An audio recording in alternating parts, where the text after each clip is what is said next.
Isang mapagpalang araw po sa inyong lahat, mga minamahal naming taga-subaybay. Kumusta po ang inyong mga puso ngayon? Sana ay nasa mabuti kayong kalagayan, nagpapahinga man o abala sa mga gawain sa bahay. Samahan niyo po akong muli sa isang kwentong tiyak na kakatok sa inyong mga damdamin at magpapaalala sa atin ng tunay na halaga ng pagiging matatag. Sabi nila, mapalad daw ang babaeng nakapag-asawa ng mayaman na parabang ang ginhawa ay nasusukat lamang sa laki ng bahay o kintab ng sasakyan. Pero paano kung ang gintong hawla ay hindi pala tahanan, kundi isang kulungan kung saan unti-unting namamatay ang iyong mga pangarap?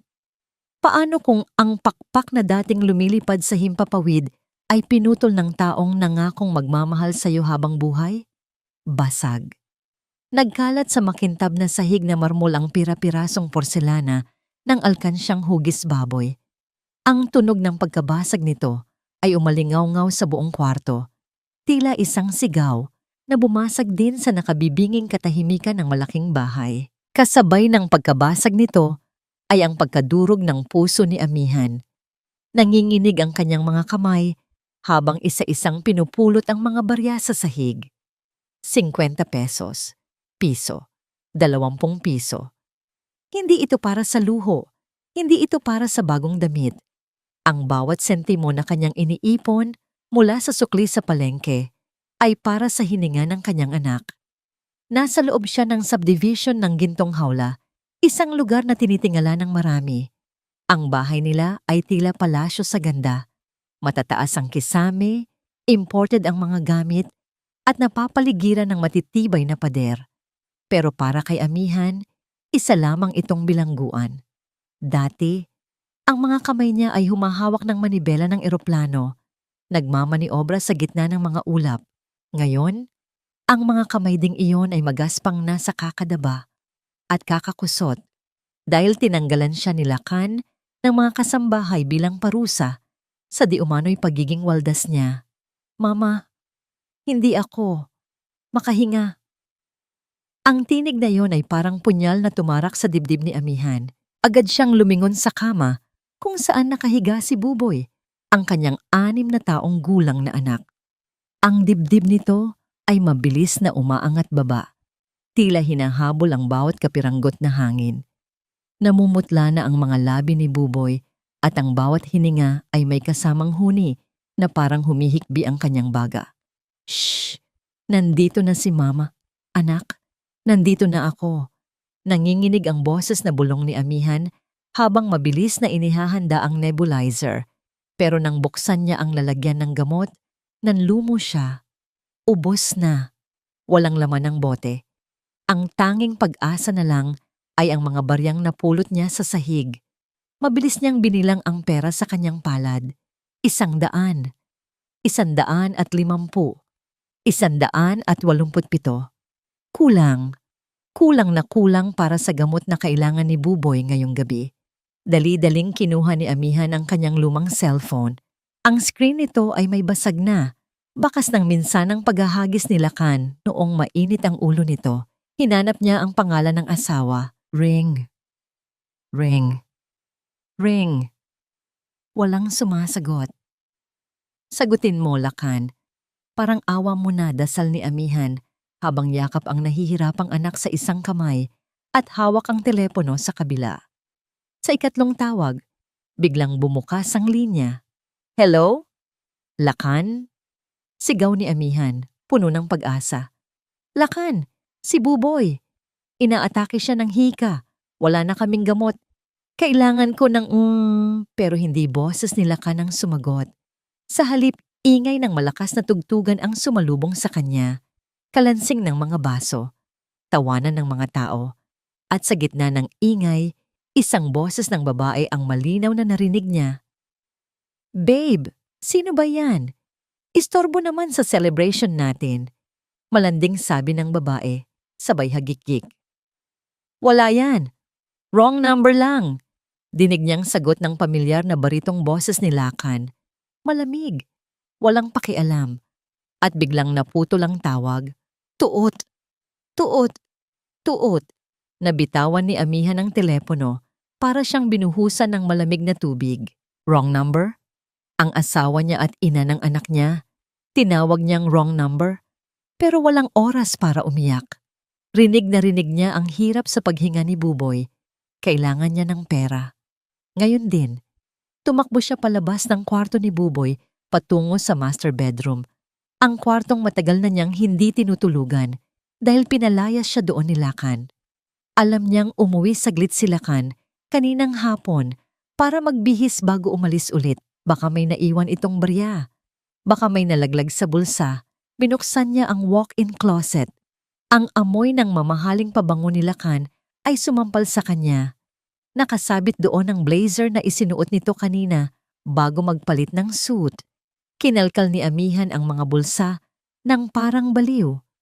Kahit 500 lang, kahit 200 lang Lakan, bulong niya sa sarili, ang luha ay tuloy-tuloy na sa pagpatak.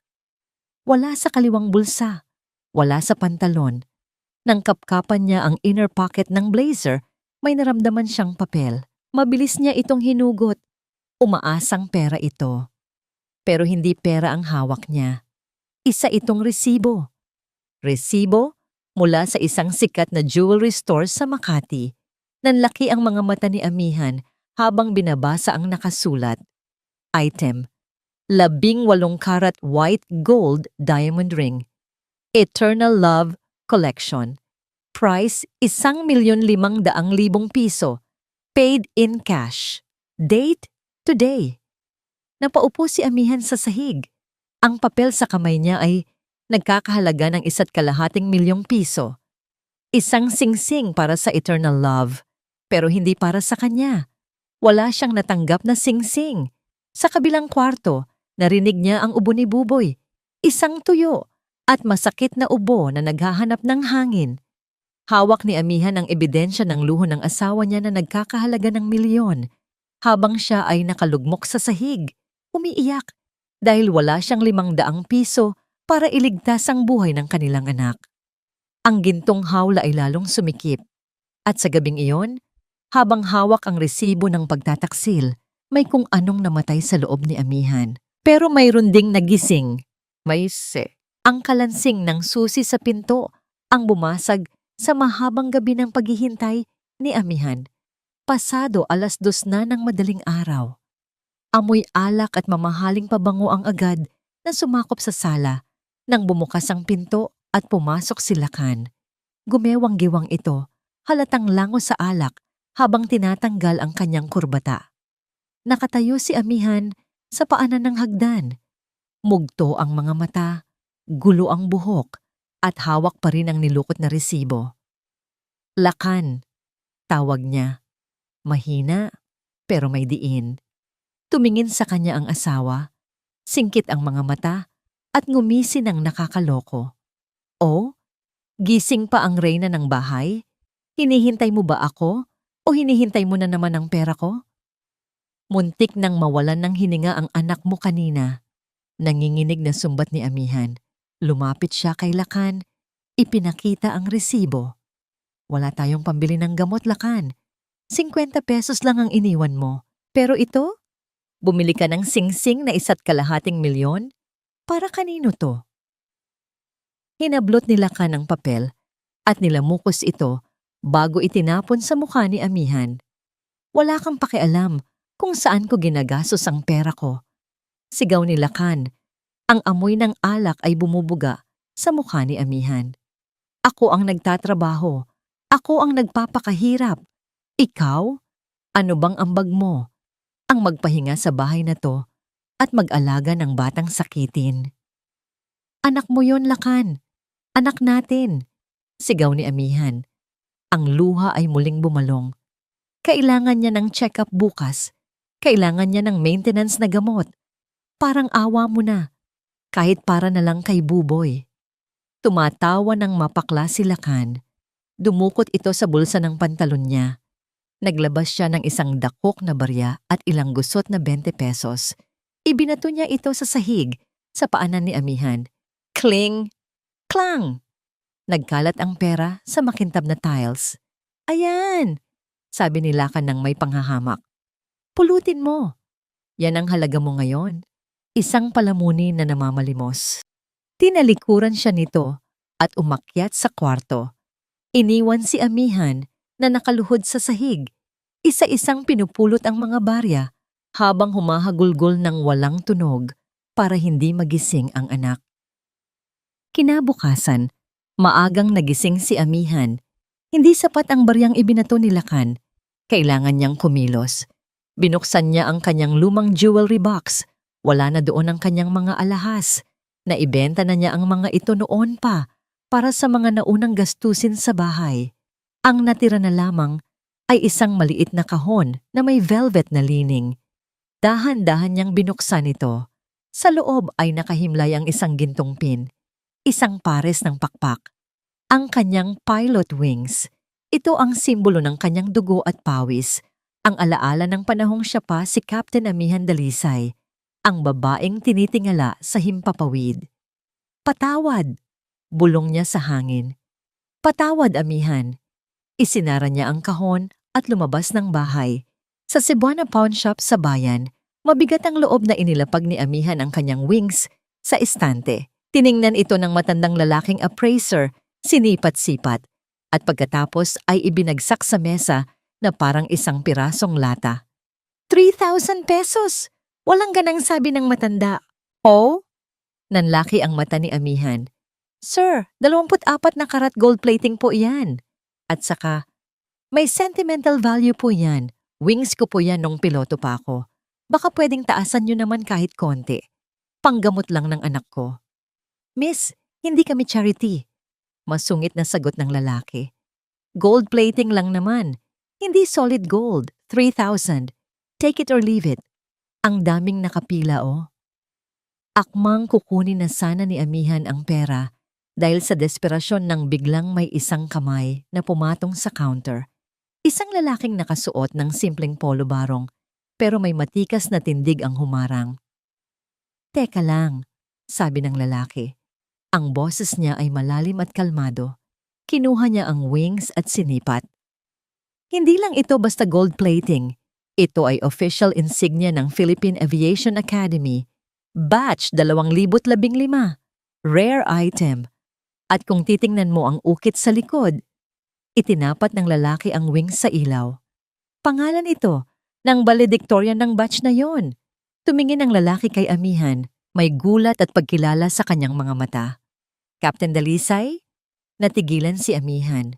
Matagal na panahon na simula noong may tumawag sa kanya ng captain. Napatinguko siya sa hiya. Humarap ang lalaki sa appraiser. Manong, bilhin niyo ito ng 15,000, 15,000. Kung hindi, ako mismo ang bibili nito sa kanya ngayon din at isusumbong ko kayo sa DTE sa pangbabarat. Namutla ang appraiser at mabilis na nagbilang ng 15,000. Paglabas ng pawn shop, hindi mapigilan ni amihan ang magpasalamat. Salamat. Salamat po. Malaking tulong ito. Kalasag, pakilala ng lalaki. Inabot niya ang isang calling card. Attorney Kalasag Magbanua. Kung kailangan mo ng tulong legal o kung gusto mong bawiin ang pakpak mo balang araw, tawagan mo ako. Hindi na nagtagal si amihan. Salamat, attorney. Pero kailangan ko nang umuwi sa anak ko. Pagka-uwi ni amihan, akala niya ay magiging maayos na ang lahat dahil may pera na siya. Pero pagpasok niya ng pinto, sumalubong sa kanya ang katahimikan na nakakabingi. Wala si Buboy sa sala. Wala rin sa kwarto. Nagring ang kanyang cellphone, number ng ospital. Hello? Mrs. Gahaman? Boses ng doktor nagmamadali. Ang anak niyo po. Isinugod dito ng kapitbahay niyo kanina. Nakita siyang nangingisay sa labas ng gate. Severe asthma attack na nag-complicate sa pneumonia. Kailangan niya ng emergency procedure ngayon din. We need a down payment of 100,000 pesos or hindi namin siya maipasok sa ICU. Nabitawan ni amihan ang supot ng gamot na binili niya. 100,000? Saan siya kukuha ng ganoong kalaking halaga? Ang hawak lang niya ay 15,000. Doc, parating na po ako. Parang awa niyo na. Huwag niyong pabayaan ang anak ko. Dali-daling tumakbo si Amihan palabas, pero napahinto siya nang makita niya ang sasakyan ni Lakan na papalabas ng garahe. May mga malalaking maleta na isinasakay sa likod. Hinarang ni Amihan ang sasakyan. Kinatok niya ang bintana ng malakas. Lakan! Lakan! Ang anak natin nasa ospital. Kailangan ng pera. Ngayon na. Bumaba ang bintana. Nakasuot si Lakan ng shades at sa tabi niya, sa passenger seat, ay may isang babaeng nakasuot ng malaking sombrero at dark glasses. Si Hiyas. Anong drama na naman to, Amihan? Inis na sabi ni Lakan. Hindi ito drama. Nasa ICU si Buboy. Mamamatay ang anak mo kung hindi tayo magbabayad. Sigaw ni Amihan. Halos lumuhod na sa kalsada. Sumingit si Hiyas. Tinanggal ang shades at tiningnan si Amihan mula ulo hanggang paa na, parang nandidiri. Babe, we're going to be late for our flight to Boracay. Don't tell me maniniwala ka sa drama ng babaeng yan. Gusto lang niya ng shopping money. Tumingin si Lakan kay Amihan, tapos kay Hiyas. Isang sandali ng pagdadalawang isip, pero nanaig ang kasamaan. Wala akong pera, Amihan. Nasa investments lahat. Gawan mo ng paraan, ikaw ang nanay. Malamig na sabi ni Lakan. Lakan, huwag. Huwag kang umalis. Pero isinara na ni Lakan ang bintana. Umugong ang makina ng sasakyan at humarurot ito paalis. Iniwan si Amihan sa gitna ng usok ng tambutso. Habang papalayo ang sasakyan, nakita ni Amihan ang kamay ni Hiyas na nakahawak sa braso ni Lakan. At sa daliri nito, kumikinang ang isang singsing. Ang singsing na eternal love. Nakaluhod sa kalsada, sa ilalim ng tirik na araw. Sumigaw si Amihan ng isang sigaw na puno ng sakit at puot. Isang sigaw na hindi na pagmamakaawa, kundi isang sumpa. Hindi ugali ni Kalasag na makialam sa buhay ng may buhay. Bilang abogado, sanay siya sa mga kwento ng trahedya, lokohan at hiwalayan. Trabaho lang, walang personalan. Pero ang babaeng yon sa pawn shop. Iba ang bigat na dala ng mga mata niya. Nakatigil ang sasakyan ni Kalasag sa di kalayuan. Ilang metro lang ang layo mula sa gate ng subdivision ng Gintong Hawla. Sinundan niya ang taxi ni Amihan hindi para maniktik, kundi dahil sa isang kutob. Ang apelyidong Dalisay sa likod ng Gintong Pakpak ay hindi niya maalis sa kanyang isipan. Si Captain Lucas Dalisay, ang kanyang yumaong mentor sa aviation law, ay madalas magkwento noon tungkol sa kanyang anak na babae, ang prinsesa ng himpapawid na tinalikuran ang lahat para sa pag-ibig. Kung ang babaeng iyon nga ang anak ng kanyang mentor, bakit siya nagbebenta ng dangal sa halagang 15,000? Biglang bumuhos ang ulan. Tila nakikisama ang langit sa bigat ng atmosfera. Mula sa loob ng kanyang kotse, kitang-kita ni Kalasag ang lahat. Nakita niya ang paglabas ng isang itim na SUV. Nakita niya kung paano hinarang ni Amihan ang sasakyan. Kahit hindi niya naririnig ang usapan dahil sa lakas ng ulan, damang-dama niya ang desperasyon sa kumpas ng mga kamay ni Amihan. Ang pagluhod nito sa basang aspalto. Ang pagkatok sa bintana na parang pulubing namamalimos ng awa. At nakita niya ang pinakamasakit sa lahat. Ang pagharurot ng sasakyan palayo. Iniwan ang babae na nakadapa sa gitna ng kalsada, nilalamon ng usok at putik. Hayop! Mariing bulong ni Kalasag habang mahigpit na nakahawak sa manibela. Namuti ang mga knuckles niya sa galit. Hindi ito ang tratong nararapat sa kahit sinong tao, lalo na sa isang ina. Mabilis na bumaba si Kalasag ng sasakyan. Hindi na siya nagabalang magpayong. Tumakbo siya palapit kay Amihan. Basang-basa na ito. Ang damit nito ay puno ng putik. Nanginginig ang buong katawan ni Amihan, pero hindi dahil sa lamig, kundi sa hagulgol na walang boses. Nakatingin lang ito sa direksyon kung saan nawala ang sasakyan ng asawa. Captain Dalisay! Amihan! Tawag ni Kalasag habang inaalalayan itong bumangon. Nang lumingon si Amihan, parang walang buhay ang mga mata nito. Blanko, tila basag na salamin na hindi na kayang ibuo. Ang anak ko, Garalgal na sabi ni amihan, halos hindi na maintindihan. Kailangan ng pera. Mamamatay si Buboy. Iniwan kami. Iniwan kami. Naramdaman ni Kalasag ang init ng katawan ni amihan. Nilalagnat ito o sadyang mataas lang ang adrenaline dahil sa stress. Saan? Saang ospital? Tanong ni Kalasag. Pilit na pinapakalma ang boses para maging angkla ng naguguluhang babae. Dadalhin kita doon. Sagot ko na. Huwag kang mag-alala. Sa pagkakarinig ng salitang sagot ko na, parang naputol ang huling hibla ng lakas na nagpapatayo kay amihan. Kumapit ito nang mahigpit sa braso ni Kalasag. Ang mga kuko ay bumaon sa kanyang sleeves. Tulungan mo kami. Parang awa mo na. Babayaran kita. Maglilinis ako. Maglalaba ako. Nagmamakaawa si amihan.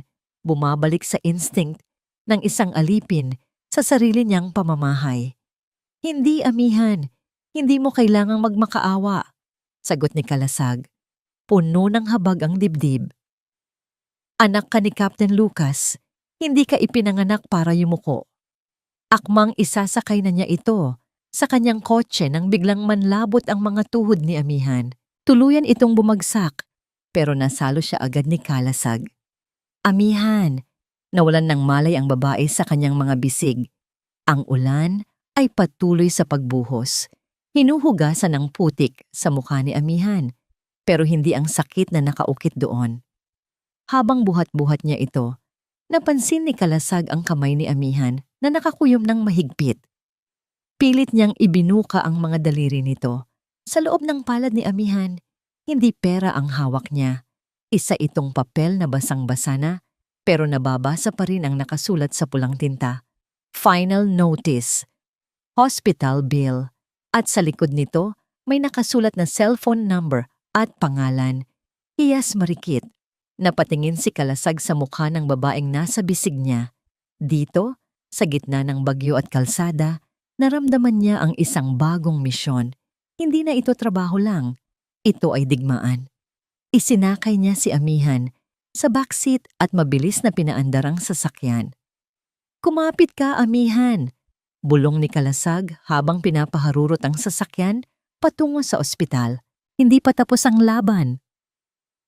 Ang amoy ng alkohol at esterilisadong hangin ang unang sumalubong sa kamalayan ni amihan. Dahan-dahan niyang iminulat ang kanyang mga mata. Puti.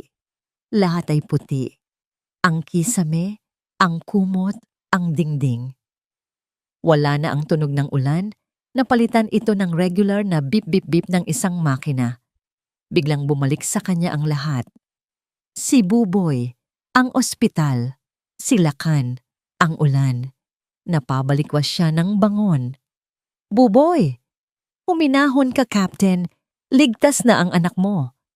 Napalingon si amihan sa gilid. Nakaupo sa isang silya si Attorney Kalasag. May hawak na kape at mukhang hindi natulog. Nakaturo ang nguso nito sa kabilang kama kung saan mahimbing na natutulog si Buboy, may oxygen mask sa muka. Pero maaliwalas na ang paghinga. Nakahinga ng maluwag si amihan.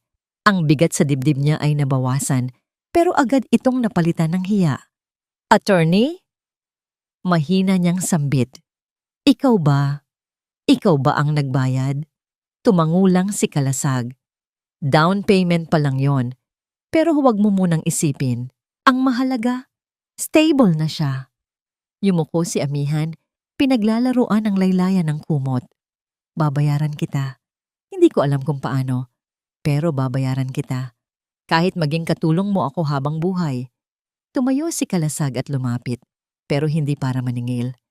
May inilapag siyang isang brown envelope sa mesa.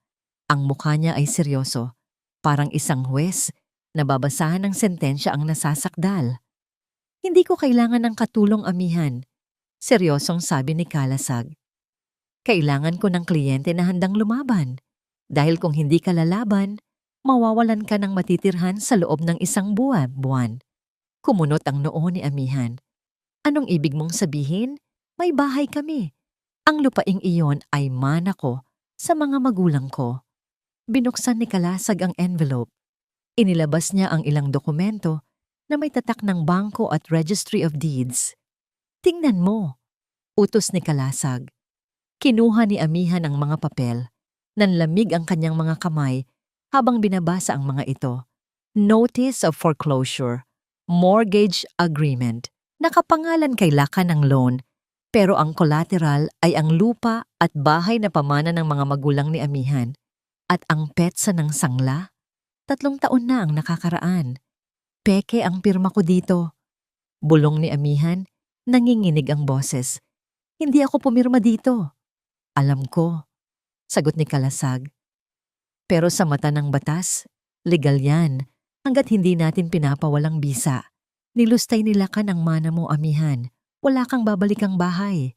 Ang gintong hawla na tinitirhan mo, pag-aari na yan ng bangko ngayon. Pakiramdam ni Amihan ay gumuho ang mundo sa ilalim niya. Akala niya, tinitiis niya ang pang-aabuso para may bubong ang anak niya. Yun pala, kahit ang bubong na yon ay ninakaw na sa kanya. Kinuha ni Amihan ang kanyang cellphone. Nanginginig ang mga daliri na binuksan niya ang social media. Gusto niyang makita kung nasaan ang demonyo niyang asawa. Bumadhad sa newsfeed niya ang isang My Day post ni Hiyas Marikit. Video ito. Nasa isang yate sila. Nakasuot ng bikini si Hiyas. Hawak ang isang baso ng champagne. Sa likod niya, nakayakap si Lakan. Tumatawa. Walang bahid ng pag-aalala. Caption? Boracay escapade with my love, so blessed. #stress-free. Habang nasa ICU ang anak nila, nagpapakasasa sila sa paraiso gamit ang perang dapat ay para sa gamot at bahay ni Amihan. Sa sandaling iyon, ang lungkot ni Amihan ay naging puot. Isang matalim at malamig na puot. Tumayo siya at pumasok sa banyo ng ospital. Humarap siya sa salamin. Nakita niya ang isang babaeng losyang, mugto ang mata at mukhang api. Ang babaeng laging umiiyak. Ang babaeng laging naghihintay. Nakita niya ang gunting na nakapatong sa first aid kit sa ibabaw ng lababo. Hinawakan niya ito. Tinitigan niya ang kanyang mahabang buhok. Ang buhok na gustong-gusto ni Lakan na mahaba dahil mukha daw siyang masunuring asawa. Snip, isang gupit. Nahulog ang mahabang itim na hibla sa lababo. Snip, snip, sunod-sunod, walang luha. Bawat gupit ay pagtanggal sa bigat ng nakaraan. Bawat hibla na nahuhulog ay paalam sa Amihan na martir. Paglabas niya ng banyo, maikli na ang kanyang buhok, bob cut, matapang, disente. Bumalik ang anyo ng dating piloto. Ang leeg niya ay nakalantad na. Taas noo. Nagulat si Kalasag sa nakita. Amihan? Attorney! Matatag na sabi ni Amihan. Wala na ang garalgal sa boses niya. Sabi mo kailangan mo ng kliyenteng lalaban? Nandito na siya. Sabihin mo sa akin, paano natin sila pababagsakin? Napangiti ng tipid si Kalasag.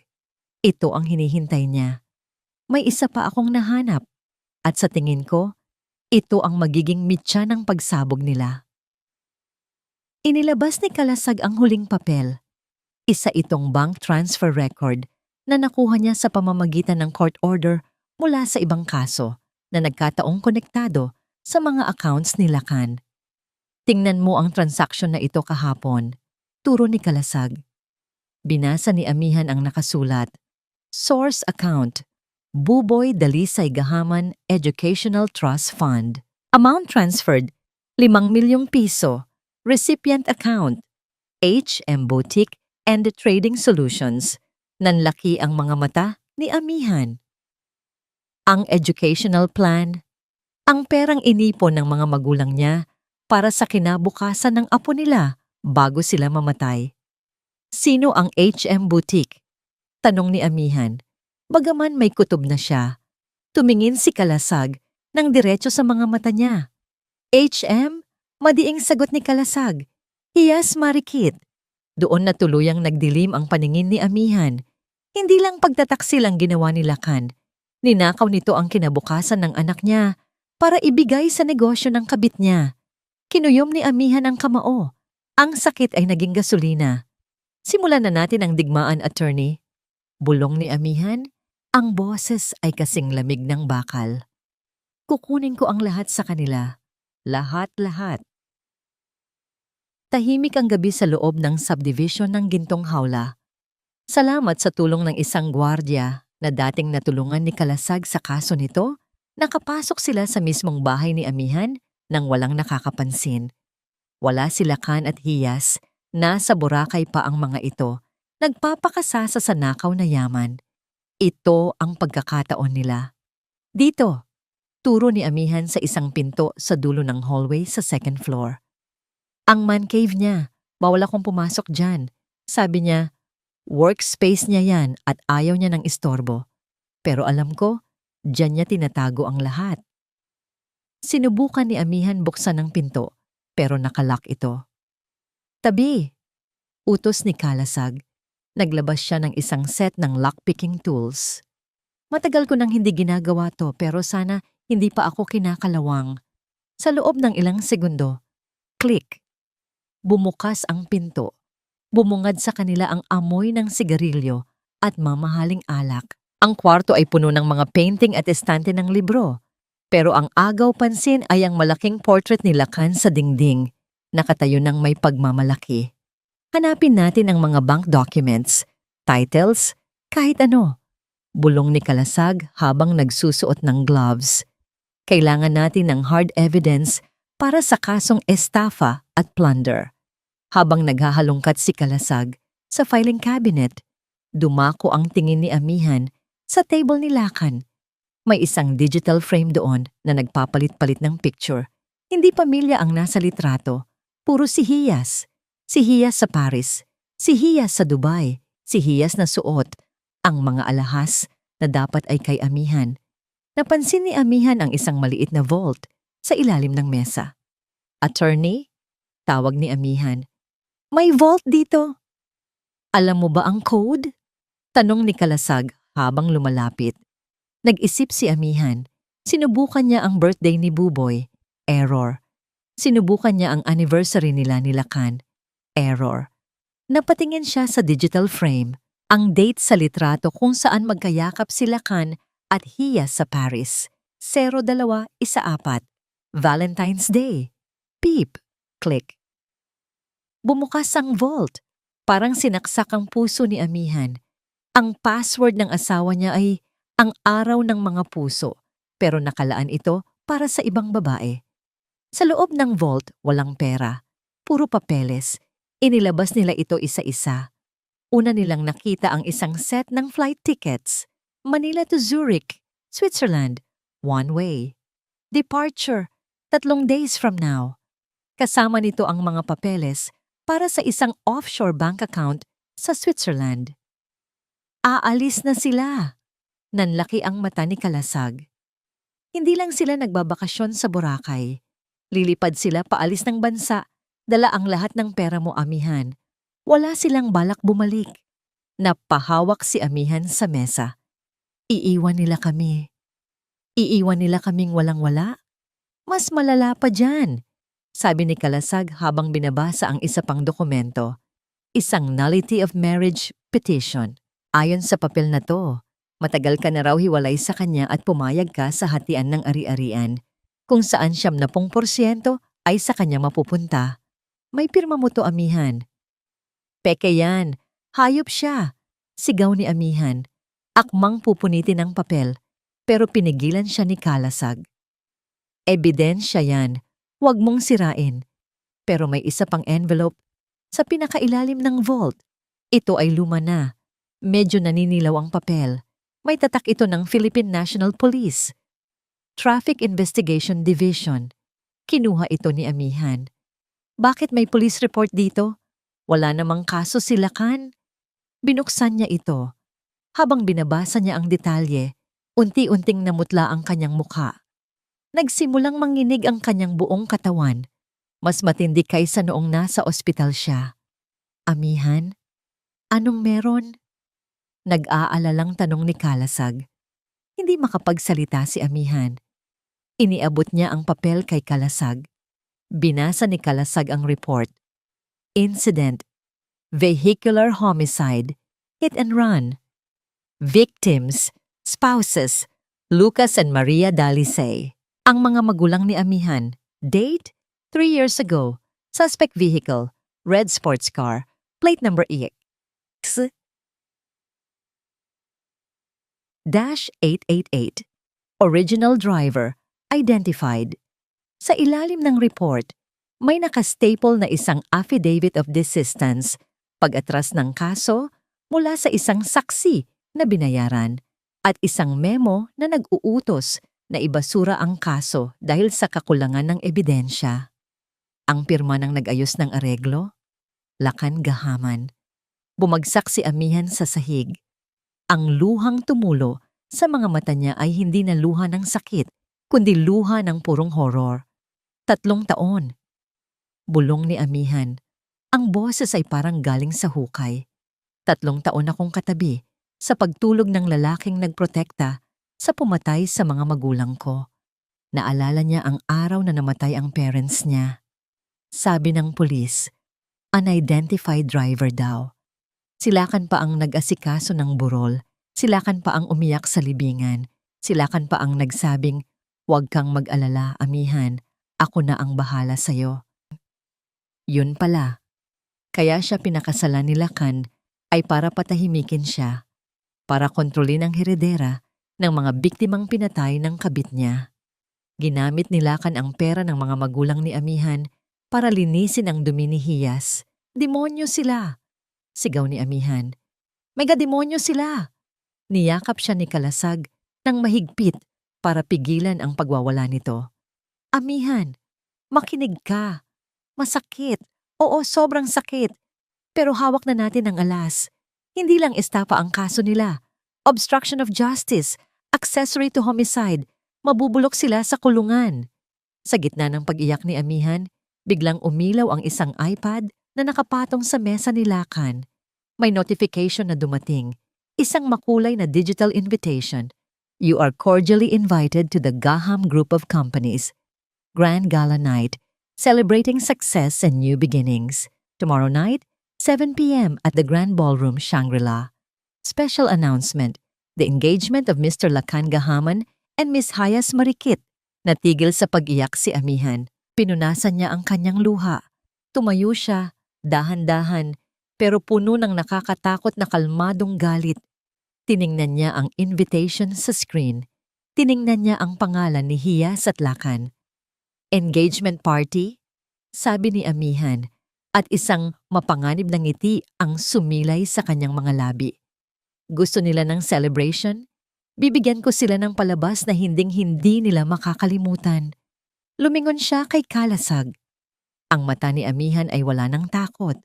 Ito na ang mata ng isang agila na handa ng dumagit. Attorney, ihanda mo ang sasakyan. Kailangan ko ng bagong damit. Kulay pula. Tak, tak, tak. Ang tunog ng takong ng sapatos ay umaalingaw-ngaw sa tahimik na hallway ng ospital. Matalas. Sigurado, may diin. Hindi na ito ang kaladkad na lakad ng isang pagod na ginang ng tahanan. Ito ang lakad ng isang piloto na nagmamartsa patungo sa kanyang eroplano. Ito ang lakad ni Captain Amihan Dalisay. Humarap si Amihan sa full-length mirror sa loob ng kwarto ni Buboy. Halos hindi niya makilala ang babaeng nakatingin pabalik sa kanya. Wala na ang lusyang na damit pambahay.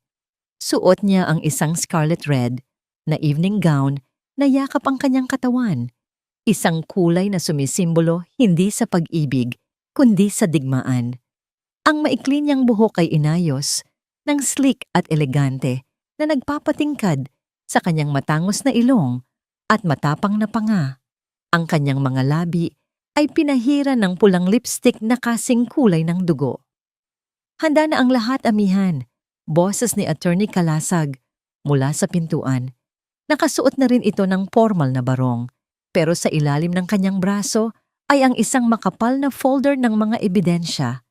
Naka-coordinate na ako sa NBI Anti-Fraud Division at sa Manila Police. Naka-standby sila sa labas ng venue. Sa signal ko papasok sila. Lumingon si Amihan. Sigurado ka bang magwo-work ito, attorney? Lakan is powerful. Kilala niya ang mga judge, ang mga pulis. May kilala siya, pero hawak natin ang katotohanan, sagot ni Kalasag.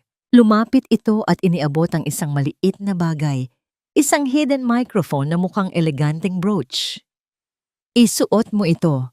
Gusto kong marinig ng buong mundo at ng korte ang bawat kasinungalingang sasabihin niya ngayong gabi. Ikinabit ni Amihan ang brooch sa kanyang dibdib, malapit sa kanyang puso, na ngayon ay tumitibok hindi sa takot, kundi sa adrenaline. Lumapit siya sa kama ni Buboy. Gising na ang bata, bagaman mahina pa rin.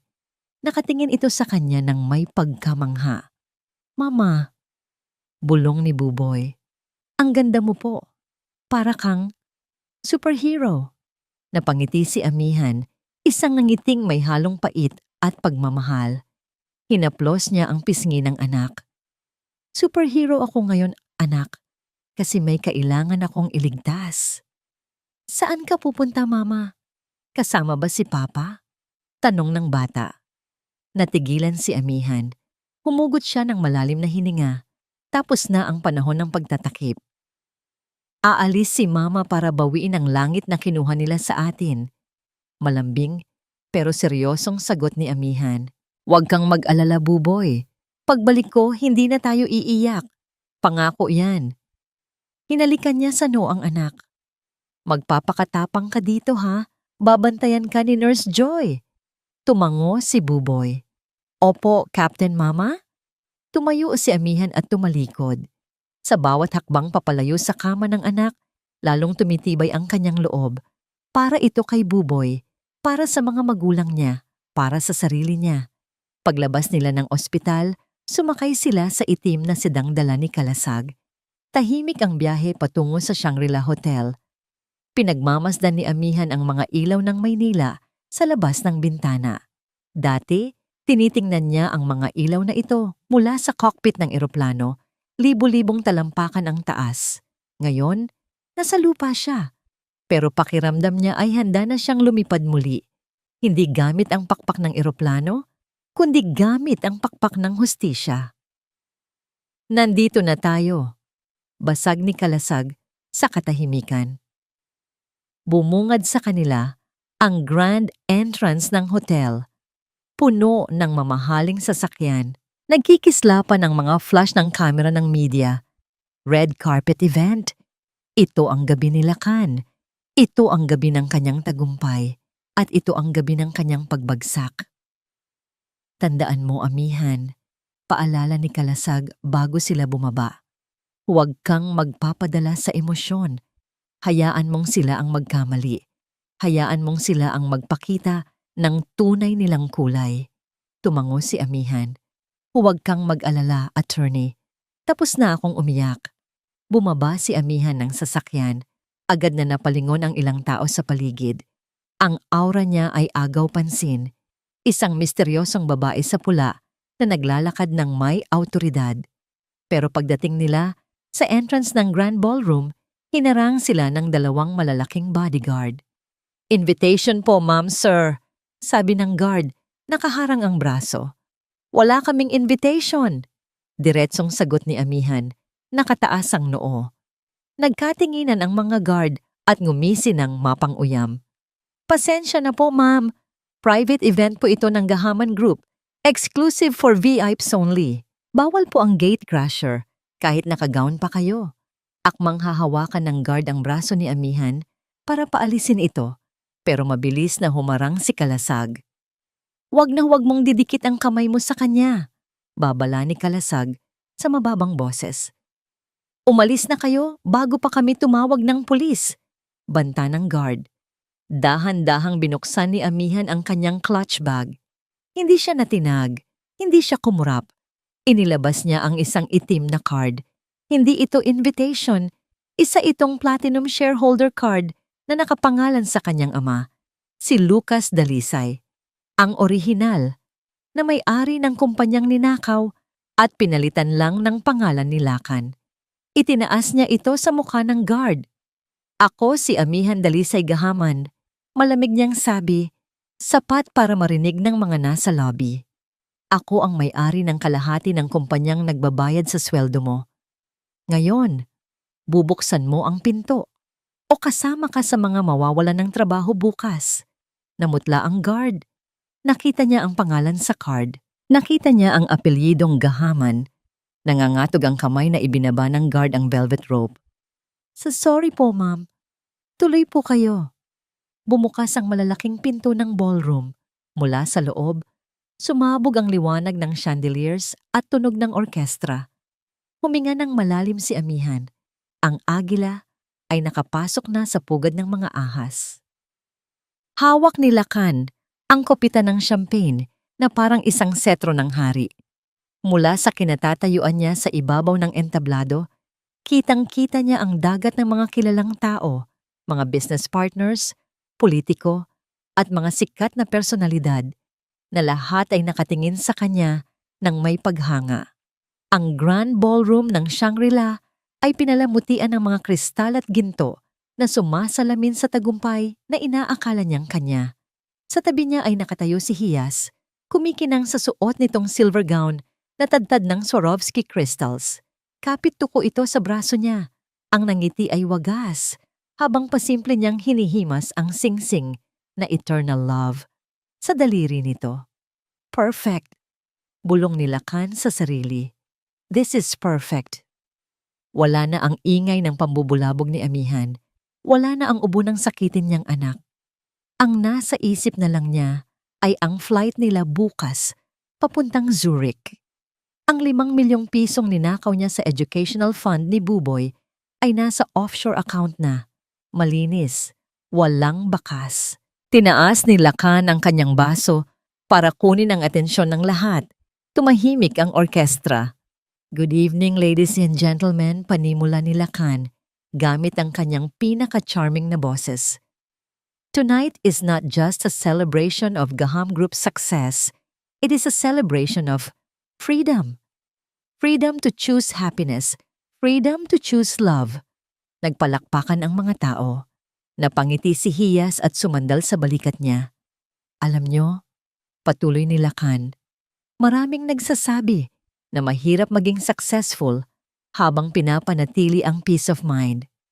But looking at all of you tonight and standing beside this beautiful woman, tiningnan niya si Hiyas. I know I made the right investments. Tawanan at palakpakan ulit niya. Investments. Isang inside joke para sa kanya. Si Hiyas ang investment, si Amihan ang liability na tinapon na niya o iiwan na niya mamaya. Kaya bago tayo maghiwalay ngayong gabi, may isa akong malaking anunsyo. Sasabihin na sana niya ang tungkol sa engagement. Sasabihin na sana niya ang tungkol sa bagong simula. Pero biglang may kalabog. Ang malalaking pinto sa dulo ng ballroom ay bumukas ng malakas na parang tinulak ng isang bagyo. Natigil ang pagsasalita ni Lakan. Napalingon ang lahat ng bisita sa entrance. Sino ba yan? Inis na bulong ni Hiyas. Security should handle that. Mula sa dilim ng lobby, isang anino ang humakbang papasok sa liwanag ng chandeliers. Isang babae. Nakasuot ito ng isang scarlet red na gown na umaapoy sa paningin. Ang tela ay yumayakap sa bawat kurba ng katawan nito at ang palda ay humahawi ng may drama sa bawat hakbang. Ang buhok nito ay maikli, isang matapang na bob cut na nagpapakita ng mahabang leeg at matatalim na mata. Kumunot ang noo ni Lakan. Kilala niya ang lakad na yan. Pero hindi pwede. Ang babaeng kilala niya ay Lo Xiang, laging nakayuko at laging humihingi ng barya. Ang babaeng ito ay mukhang reyna na handang pumatay. Habang papalapit ang babae, nahawi ang mga bisita na parang tubig. Narinig ni Lakan ang mga bulungan. Sino siya? Ang ganda niya. Wait, is that the wife? Nanlaki ang mga mata ni Lakan nang tumama ang ilaw sa mukha ng babae. Si Amihan, pero hindi ito ang Amihan na iniwan niya sa kalsada kahapon. Ang Amihan na ito ay nakakatakot. Walang luha sa mga mata nito, kundi apoy. At sa likod nito, naglalakad si Attorney Kalasag Magbanua, ang kilalang killer lawyer ng business world na nagsisilbing kanyang bantay. Naramdaman ni Lakan ang pagdiin ng kuko ni Hiyas sa braso niya. Bakit nandito ang basahan na yan? Paalisin mo siya. Pero huli na. Nasa paanan na ng entablado si Amihan. Hindi ito tumigil. Umakyat ito sa hagdan ng stage. Ang tunog ng kanyang takong sa sahig na kahoy ay parang countdown ng bomba. Tak, tak, tak. Nataranta si Lakan. Pinatay niya ang kanyang mic at sumisesayong bumulong. Anong ginagawa mo dito? Nababaliw ka na ba? Umalis ka. Nakakahiya ka. Wala kang karapatang tumapak dito. Hindi sumagot si Amihan. Sa halip ngumiti ito. Isang ngiting abot sa mata, pero hindi abot sa puso. Isang ngiting nakakapangilabot. Lumapit si Amihan sa kanya. Akala ni Lakan ay sasampalin siya nito, kaya napapikit siya ng bahagya at napaatras. Pero hindi siya sinampal. Dahan-dahang kinuha ni Amihan ang microphone mula sa nanginginig niyang kamay. Dahil sa gulat, hindi nakapalag si Lakan. Humarap si Amihan sa crowd. Ang spotlight ay lumipat sa kanya. Ang pulang gown ay lalong tumingkad. Good evening, everyone. Boses ni Amihan. Buo, kalmado, walang bahid ng garalgal. Ang boses ng isang kapitan na nag-a-announce ng turbulence. Nagulat siguro kayo kung bakit ako nandito. Patuloy niya, habang naglalakad-lakad sa stage, iniikutan sina Lakan at Hiyas na parang mga presong hinihukuman. Narinig ko kasi ang asawa ko, talking about investments and freedom. Sumugod si Hiyas para agawin ang mic. Give me that, you desperate housewit! Pero bago pa makalapit si Hiyas, humarang si Attorney Kalasag sa gilid ng stage at sininyasan ang mga pulis na naka-civilian clothes na pumwesto sa mga exit. Napahinto si Hiyas, ramdam ang panganib. Bumalik ang tingin ni Amihan kay Lakan, na ngayon ay namumutla na at pinagpapawisan ng malamig. Lakan, darling, malambing na sabi ni Amihan sa mic, pero ang tono ay puno mo ng lason. Sabi mo kanina, celebrating success, di ba? Kaya naisip ko, bilang asawa mo, dapat may ambag din ako sa celebration na ito. Amihan, stop this! Banta ni Lakan pabulong, pero dinig sa mic dahil hindi niya namamalayan na nakatutok ito. Papatayin kita pag hindi ka tumigil. Tumawa si Amihan. Isang tawang umalingaw-ngaw sa buong ballroom. Oh, Lakan, you already tried to kill me. You tried to kill our son. You killed my parents. Napasinghap ang buong ballroom. Gasp! Katahimikan. Tumingin si Amihan sa control booth sa likod ng ballroom kung saan nandoon ang projector. Tinaas niya ang kanyang kamay. Ladies and gentlemen, sabi ni Amihan, ang boses ay biglang naging seryoso at matalim. Huwag kayong kukurap dahil ang ipapakita ko sa inyo ngayong gabi ay ang tunay na mukha ng tagumpay ni Lakan Gahaman. Itinuro niya ang malaking LED screen sa likod ng stage. Play it! At biglang nagdilim ang paligid. Ang katahimikan sa loob ng Grand Ballroom ay napakabigat na parang kayang hiwain ng kutsilyo. Lahat ng mata, mula sa mga bilyonaryo, politiko, hanggang sa mga waiter, ay nakatutok sa nag-iisang screen na biglang umilaw sa gitna ng kadiliman. Ang unang lumabas ay hindi litrato o video. Isang bank statement. Malinaw na nakasulat. Source account. Buboy Dalisay Gahaman Educational Trust Fund. Amount transferred, 5 milyon. Recipient account, HM Boutique and Trading Solutions. Narinig ang mga bulungan. Di ba't anak niya yan? Ninakawan niya ang sarili niyang anak. Iyan po. Boses ni Amihan mula sa stage, malinaw na malinaw sa sound system. Ang investment na sinasabi ng asawa ko, pera na dapat ay para sa pag-aaral ng aming anak na may sakit. Ibinayad niya sa negosyo ng kanyang kabit. Biglang nag-iba ang eksena sa screen. Isang video nakuha mula sa CCTV ng ospital. Ang petsa, 3 araw na ang nakalipas. Kitang-kita si Amihan na umiiyak, nakaluhod, habang kumakausap sa doktor. Pagkatapos ay ipinakita ang mukha ni Lacan na sumisigaw sa telepono. Lacan? Audio recording. Wala akong pakialam kung mamatay ang batang yan. Huwag mo akong tatawagan ulit. Napasinghap ang mga tao. Nagsimulang maglabas ng cellphone ang ilang bisita. Palihim na nagre-record. Attorney! Stop this! This is illegal! Sigaw ni Hiyas. Nanginginig na tinuturo si Kalasag. Lahat ng ito ay legally obtained through a court subpoena, Miss Marikit. Kalmadong sagot ni Kalasag. Lahat ay admissible bilang ebidensya. Sunod na lumabas sa screen ay ang police report. Pinalaki ang larawan ng pulang sports car na may plate number na X6-888. At sa ilalim nito, ang pangalan ng suspect, Hiyas Marikit. At ang pangalan ng mga biktima, Lucas and Maria Dalisay. Peke yan, gawa-gawa lang yan, sigaw ni Hiyas. Parang nababaliw. Talaga? Tanong ni Amihan. Kung peke yan, bakit may audio recording tayo dito mula sa opisina ni Lacan habang kausap niya ang isang fixer? Biglang umalingaw-ngaw sa buong ballroom ang boses ni Lacan. Lacan, audio. Bayaran mo ang lahat ng testigo. Ilipat mo ang sisi sa iba. Ayokong madamay si Hiyas dito. Clean this up. I don't care how much it costs.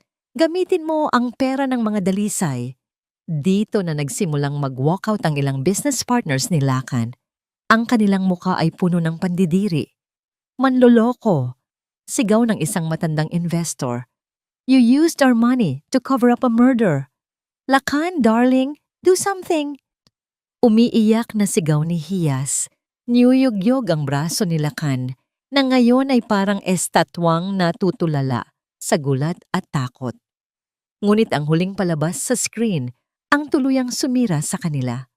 Isang video na kuha mismo ni Lacan gamit ang kanyang cellphone, marahil para i-blackmail si Hiyas balang araw. Kitang-kita si Hiyas na nagmamaneho ng pulang sports car, tumatawa habang mabilis na nagpapatakbo sa ilalim ng ulan. At kitang-kita ang pagbangga ng sasakyan sa isang AUV. Walang ginawa si Hiyas kundi tumili at mabilis na pinaharurot ang sasakyan palayo. Iniwan ang mga biktima sa daan. Sa puntong ito, hindi na napigilan ni Amihan ang isang patak ng luha na dumaloy sa kanyang pisngi. Luha para sa kanyang mga magulang. Bumalik ang ilaw sa ballroom. Nagsigawan ng mga tao. Nagkagulo.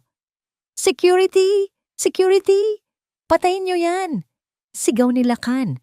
Tuluyan nang nawala sa sarili. Pero bago pa makakilos ang security ng hotel, ang mga pulis na naka-civilian na kanina pa nakapwesto ay sabay-sabay na kumilos. NBI, nobody move! Sigaw ng isang ahente. Pinalibutan nila ang stage. 2 ahente ang umakyat para arestuhin si Lacan. 2 naman ang humarang kay Hiyas na akmang tatakbo. Hindi! Hindi niyo ako pwedeng arestuhin. I am Lacan Gahaman. Nagwawalang sigaw ni Lacan. Pilit na kumakawala. Hindi na siya pinansin ng mga ahente. Mabilis siyang pinusasan. Nang makita ito ni Hiyas, nawala ang lahat ng poise niya. Naging parang isang pusang kalye na nasukol. Sumugod ito patungo kay Amihan. Nakaamba ang mga kuko. Ikaw! Kasalanan mo to! You pathetic bitch! Sisirain ko ang mukha mo! Pero handa si Amihan. Sa paglapit ni Hiyas, hindi siya umilag. Sinalubong niya ito. At bago pa dumapo ang kamay ni Hiyas sa kanya, isang malutong na sampal ang pinakawalan ni Amihan. Pak! Ang tunog ay umalingaw-ngaw sa buong ballroom. Tumalsik si Hiyas sa sahig. Hawak ang namumula niyang pisngi, tulala. Para yan sa mga magulang ko, malamig na sabi ni Amihan. At ito, dagdag niya, sabay yung taas ng kanyang paa at tinapakan ng laylayan ng mamahaling gown ni Hiyas dahilan para mapunit ito. Para sa pagnanakaw mo sa kinabukasan ng anak ko. Hinila na ng mga pulis si Hiyas na nag-iiyak at nagtititili. Habang hinihila naman si Lacan pababa ng stage, tumingin ito kay Amihan nang may nag-aapoy na galit. Hindi pa tayo tapos, Amihan. Sigaw niya, ang boses ay puno ng pagbabanta. Pagsisisihan mo to, babalikan kita. Lumapit si Amihan sa gilid ng stage. Tiningnan niya si Lakan mula sa itaas na parang isang basahan. Ngumiti siya. Tapos na tayo, Lakan. Matagal na. Noong araw na pinili mong ipagpalit ang pamilya mo sa pera. Itinuro niya ang pinto ng ballroom. Tingnan mo, ang gintong hawla mo, bukas na ang pinto. Pero ikaw naman ngayon ang papasok sa tunay na kulungan. Isinakay na ng mga pulis si Lakan at Hiyas. Ang flash ng mga kamera ng media na kanina ay para sa kanilang tagumpay ay ngayon kumukuha ng litrato ng kanilang kahihiyan. Naiwan si Amihan sa entablado, mag-isa sa ilalim ng spotlight.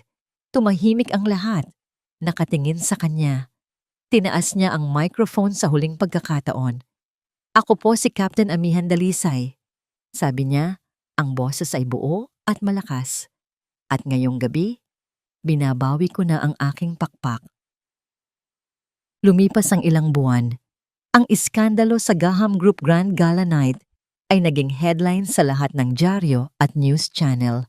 Ang imperyo na binuo ni Lakan mula sa kasinungalingan at pagtataksil ay gumuho sa loob lamang ng isang gabi. Dahil sa bigat ng ebidensya, ang mga dokumento, audio at video, nahatulan si Lakan Gahaman ng habambuhay na pagkabilanggo para sa kasong qualified theft, estafa at parricide sa legal na aspeto ng pagpapabaya sa anak na muntik ng ikamatay. Si Hiyas Marikit naman ay nahatulan din ng mahabang pagkakakulong para sa reckless imprudence, resulting in homicide at pakikipagsabwatan sa pandaraya. Ang gintong hawla ay na-foreclose ng bangko, pero sa tulong ni Kalasag, napatunayan ni Amihan sa korte na peke ang pirma niya sa mortgage. Ibinenta niya ang bahay at lahat ng laman nito. Ang perang nakuha ay sapat para mabayaran ang lahat ng utang sa ospital at para makapagsimula sila ulit. Hindi na sila bumalik sa subdivision. Sa isang maliit, ngunit maaliwalas na apartment sa Quezon City, sinimulan ni Amihan at Buboy ang kanilang bagong buhay. Isang hapon, habang nagtitiklop ng damit si Amihan, narinig niya ang malakas na tawa ni Buboy mula sa sala. Mas mabilis ang eroplano ko kaysa sayo, Tito Kal. Sumilip si Amihan. Nakaupo sa sahig si Kalasag, nakikipaglaro ng mga laruang eroplano kay Buboy. Wala na ang formal na abogado. Ang naroon ay isang lalaking simple ang suot, na may ngiti sa labi, habang nakikipaghabulan sa isang masiglang bata. Aba, syempre mas mabilis ang eroplano ni Captain Buboy. Natatawang sabi ni Kalasag. Siya yata ang pinakamagaling na piloto sa buong mundo. Mana sa mama niya. Napangiti si Amihan. Mula noong gabi ng gulo, hindi sila iniwan ni Kalasag. Ito ang tumutulong sa kanya sa mga legal na proseso. Ito ang nag-aabot ng groceries kapag hindi siya makalabas. At higit sa lahat, ito ang naging tatay-tatayan ni Buboy. Teka, may dala pala ako para sa'yo, Captain. Sabi ni Kalasag kay Buboy. May kinuha itong isang paper bag. Peace offering. Inilabas ni Buboy ang laman. Isa itong maliit na pilot uniform, kumpleto sa cap at epaulets. Wow! Sigaw ni Buboy niyakap ang uniforme. Salamat po, Tito Kal. Pwede ko na po ito isuot kapag lumipad na ulit si Mama? Oo naman, sagot ni Kalasag.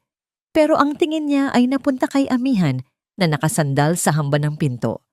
Lumapit si Amihan, dala ang isang baso ng juice para kay Kalasag.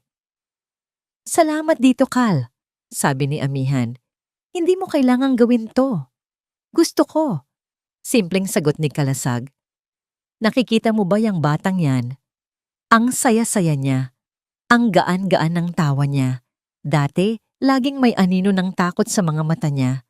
Ngayon, malaya na siya. Malaya na kayo. Naglakad sila papunta sa maliit na balkonahe. Mula doon, tanaw nila ang mga eroplanong dumadaan, papalapag sa airport sa di kalayuan. Amihan! Basag ni Kalasag sa katahimikan. May gusto sana akong sabihin. Huminga ito ng malalim. Alam kong masyadong mabilis Alam kong sariwa pa ang lahat ng sugat, pero gusto kong malaman mo na seryoso ako sa'yo.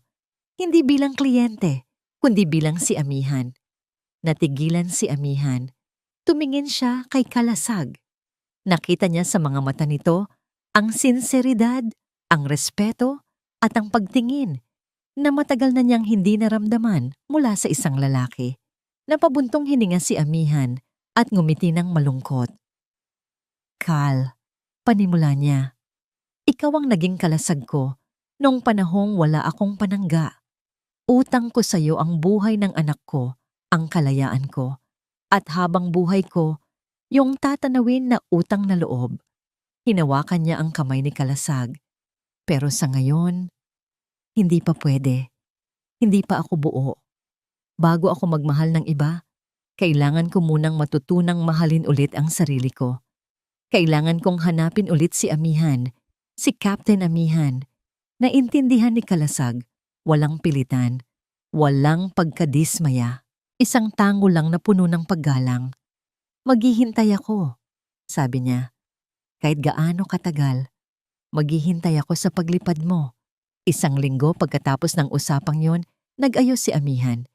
Isinuot niya ang kanyang lumang blazer at dinala ang kanyang mga papeles. Nagpunta siya sa main office ng Philippine Airlines. Nanginginig ang kamay na isinumite niya ang kanyang application para sa reinstatement program para sa mga dating piloto. Habang naghihintay na tawagin para sa interview, nakatingin siya sa isang malaking litrato sa lobby. Isang Airbus at 350 na lumilipad sa gitna ng mga ulap. Kaya ko pa ba? Tanong niya sa sarili. Matatanggap pa ba nila ako? Makalipas ang 2 linggo ng mga pagsusulit at simulator tests, isang sobre ang dumating sa kanilang apartment. Nakasulat sa labas, Office of the Chief Pilot, Philippine Airlines. Nasa tabi niya si Buboy. Buksan mo na, Mama. Sigurado ako, yan na yung tiket mo pabalik sa langit. Dahan-dahan, pinunit ni Amihan ang sobre. Ang puso niya ay kumakarera. Inilabas niya ang sulat. Ang mga mata ay mabilis na hinahanap ang mga salitang congratulations o we regret to inform you. At doon, sa gitna ng papel, nabasa niya ang mga salitang nagpabago sa lahat. Pleased to inform you that you have passed all assessments. Welcome back to the skies, Captain Dalisay. Nabitawan ni Amihan ang sulat. Napaluhod siya, hindi sa sakit, kundi sa labis na tuwa. Niyakap niya si Buboy ng mahigpit, habang ang mga luha ng tagumpay ay malayang dumadaloy sa kanyang mga pisngi. Ang pakpak na isinangla niya noon sa halagang 3,000 ay muling ibinalik sa kanya ng tadhana. Ang pamilyar na ugong ng makina ng eroplano ay parang musika sa pandinig ni Amihan. Nakaupo siya sa kaliwang silya ng cockpit, ang upuan ng kapitan. Sa labas ng bintana, ang bukang liwayway ay nagpipinta ng kulay kahel at rosas sa kalangitan. Flight attendants, prepare for takeoff. Ang boses niya ay buo at puno ng awtoridad habang nagsasalita sa intercom. Bawat pindot sa control, bawat tingin sa mga metro ay natural sa kanya na parang hindi siya nawalay sa himpapawid kahit isang araw. This is your captain, Amihan Dalisay. Welcome aboard Philippine Airlines Flight PR-102, bound for Los Angeles. Habang nagpapakilala siya sa mga pasahero, isang ngiti ang sumilay sa kanyang mga labi. Ang bawat salita ay parang isang deklarasyon ng kanyang muling pagsilang. Pagkatapos ng kanyang anunsyo, dumaan ang first officer para sa huling pag-check. Ngumiti ito sa kanya. Ready na tayo, Captain? Tumango si Amihan. Let's bring them home. Habang dahan-dahang gumagalaw ang eroplano sa runway, ipinikit ni Amihan ang kanyang mga mata, saglit. Inalala niya ang lahat. Ang sahig na puno ng barya, ang resibo ng singsing, ang sampal ni Lakan, ang pagluhod sa ulan, ang sakit. Pagkatapos, iminulat niya ang mga ito. Ang nakaraan ay nasa likod na. Ang nasa harap niya ay isang mahabang runway at isang bukas na kalangitan. Ready for takeoff? Hinawakan niya ng mahigpit ang throttle. Dahan-dahan niyang itinulak ito pasulong. Umugong ang makina. Bumilis ang takbo ng eroplano. Mas mabilis, mas mabilis. At sa tamang sandali, dahan-dahan niyang hinila ang manibela. Naramdaman niya ang pag-angat ng eroplano mula sa lupa. Ang paglaya. Habang umaakyat sila pataas, tinanaw niya ang syudad sa ibaba. Ang mga gusali ay unti-unting lumiliit, nagiging parang mga laruan.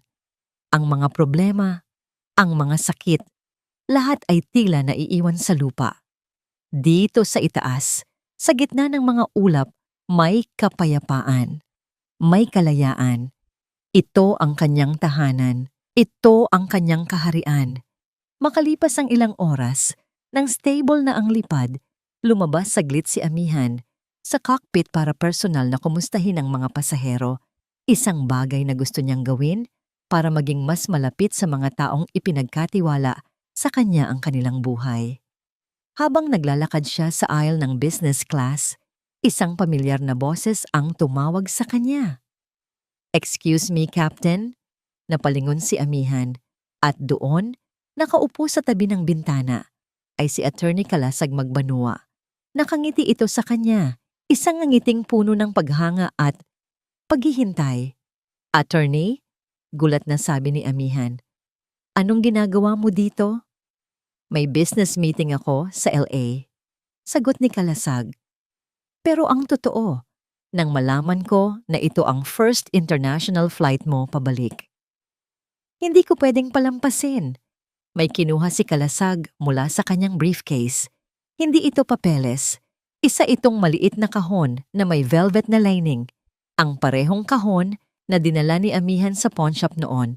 Binuksan niya ito. Sa loob, nakahimlay ang kanyang gintong pakpak, ang kanyang pilot wings. "Binili ko ito pabalik mula sa appraiser," paliwanag ni Kalasag. Naisip ko, mas maganda kung ang kapitan mismo ang magtatago nito.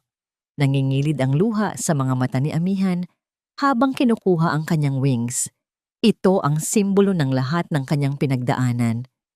Ang pagbagsak at ang muling paglipad. "Salamat, Kal," sabi ni Amihan. Ang boses ay puno ng emosyon. "Salamat sa lahat." "Walang anuman," sagot ni Kalasag. "So, Captain, ngayong nakabalik ka na sa langit, may lugar ba dyan para sa isang panghabang buhay na pasahero?" Tinitigan ni Amihan si Kalasag. Ang lalaking naging sandalan niya, ang lalaking naghintay, ang lalaking hindi sumuko sa kanya. Ngumiti si Amihan, isang namongiting totoo, walang halong sakit, at puno ng pag-asa. "Alam mo, attorney," sabi niya, "ang bawat piloto ay nangangailangan ng isang co-pilot na mapagkakatiwalaan. Baka gusto mong mag-apply?" Tumawa si Kalasag, isang tawang malaya at masaya. Bumalik si Amihan sa cockpit, hawak ng mahigpit ang kanyang gintong pakpak. Mula sa bintana, tanaw niya ang walang katapusang asul na kalangitan. Sa wakas, pagkatapos ng mahabang panahon ng kadiliman, narating din niya ang liwanag. Hindi dahil sa isang lalaki, hindi dahil sa pera, kundi dahil sa sarili niyang lakas. Ang agila ay muling lumilipad. At sa pagkakataong ito, wala nang sino man ang makakaputol ng kanyang mga pakpak. At dito po nagtatapos ang kwento ni Amihan. Isang kwento ng pagbagsak, pagbangon, at muling paglipad. Ang aral na iniiwan sa atin ng kanyang paglalakbay ay simple lamang. Ang tunay na kalayaan ay hindi matatagpuan sa yaman o sa pag-ibig ng ibang tao, kundi sa pagmamahal at pagrespeto natin sa ating sarili. Minsan, kailangan nating bitawan ang mga bagay na akala natin ay para sa atin, para lamang matuklasan na ang ating mga pakpak ay sapat na pala para dalhin tayo sa mas mataas na lugar. Huwag tayong matakot na iwanan ang gintong hawla, dahil ang langit ay naghihintay para sa mga taong may tapang na lumipad. Maraming salamat po sa inyong walang sawang pagsubaybay. Sana po ay naantig at napulutan ninyo ng inspirasyon ang kwento ni Amihan. Ano po ang masasabi ninyo sa kanyang katatagan? I-comment nyo lang po sa ibaba. At kung meron kayong gustong marinig na particular na uri ng kwento, comedy man, horror, o mas marami pang madamdaming love story, huwag po kayong mahiyang isuggest. Hindi dito nagtatapos ang ating paglalakbay. Marami pa pong kwentong kasing ganda at mas puno ng aral dito sa aming channel. Kung nagustuhan nyo ang kwentong ito, i-like, i-share sa pamilya at mga kaibigan, at mag-subscribe na rin para lagi kayong updated sa mga susunod pa naming kwento. I-click nyo ang notification bell para kayo ang unang makarinig kapag may bago kaming upload. Pagpalain po kayo ng Panginoon, kayo at ang inyong buong pamilya. Hanggang sa muli.